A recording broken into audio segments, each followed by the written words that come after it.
देखिए बात है सन 1658 की, जब औरंगजेब अपने भाइयों के साथ दिल्ली के सत्ता के लिए लड़ रहा था। तो औरंगजेब ने राणा राज सिंह से मदद मांगी थी, लेकिन राणा राज सिंह ने मदद करने से मना कर दिया था। लेकिन राणा राज सिंह को ये जरूर पता था कि औरंगजेब आज नहीं तो कल उन पे हमला जरूर करेगा। तो उन्होंने राजस्थान में जितने भी राजा थे उनके और अन्य राजाओं के साथ संधि करके 1 लाख की सेना तैयार करना शुरू कर दिया। देखिए औरंगजेब जैसे ही सत्ता में आया उसने तुरंत ही जजिया कर लागू कर दिया, लेकिन इसके जवाब में महाराणा राज सिंह ने एक उसको पत्र लिखा, जिस पत्र में लिखा था, देखिए उन्होंने पत्र में ये लिखा था कि अगर दिल्ली का कोई भी सैनिक मेवाड़ में जजिया कर वसूलने आता है तो उसका गला काट के दिल्ली वापस भेज दिया जाएगा। देखिए इसके जवाब में छत्रपति शिवाजी महाराज ने अपनी तरफ से एक पत्र लिखा। उस पत्र में ये लिखा था कि क्या हुआ औरंगजेब, सिर्फ निहत्थे हिंदुओं पे वार कर पाओगे? अगर हिम्मत है तो मेवाड़ के राणाओं से जजिया कर वसूल के दिखाओ। फिर औरंगजेब ने एक फरमान जारी किया कि जितने भी हिंदू पवित्र स्थल है और हिंदू मंदिर हैं उनको बर्बाद किया जाए और तोड़ा जाए। तो उसी पवित्र स्थल में 2 पवित्र स्थल आए, हरिद्वार और वृंदावन। देखिए जब औरंगजेब की सेना वृंदावन पहुंची तो वहां के पुरोहितों ने श्रीनाथ जी की मूर्ति पहले ही लेकर वहां से निकल गए थे।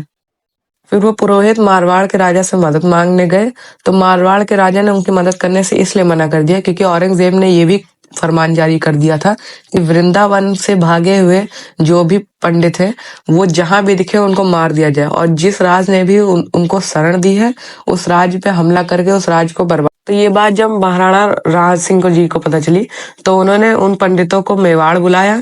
मेवाड़ बुला के श्रीनाथ जी की पूजा करवाई और एक जगह पे उनको स्थापित किया, जिस जगह को आज हम नागद्वार के नाम से जानते हैं, जो कि राजस्थान में है।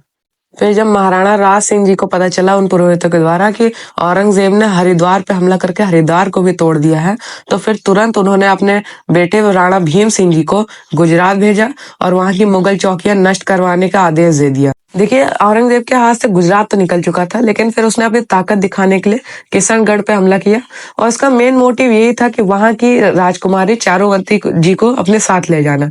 लेकिन उससे पहले ही राणा राज सिंह जी ने अपने बेटे भीम सिंह जी को भेजा, जो कि फिर भीम सिंह जी ने चारुमती जी के साथ विवाह करके उनको मेवाड़ ले आए।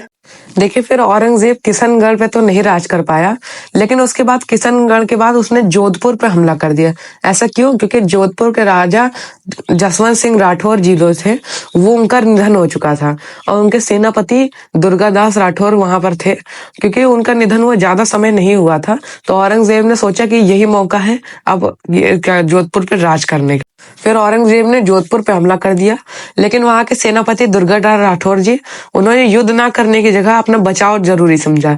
बचाव जरूरी इसलिए समझा क्योंकि वहां छोटे राजकुमार भी थे और छोटे राजकुमार को फिर लेकर वो मेवाड़ चले आए, जहां पर राणा राज सिंह जी ने उनको शरण दी। औरंगजेब इस चीज से बहुत ज्यादा गुस्सा हुआ, लेकिन उसके बाद फिर औरंगजेब ने सोचा कि अब मेवाड़ पे हमला करना ही पड़ेगा। तो उसने अब 5 लाख की सेना तैयार की और मेवाड़ पे हमला करने के लिए निकल गया।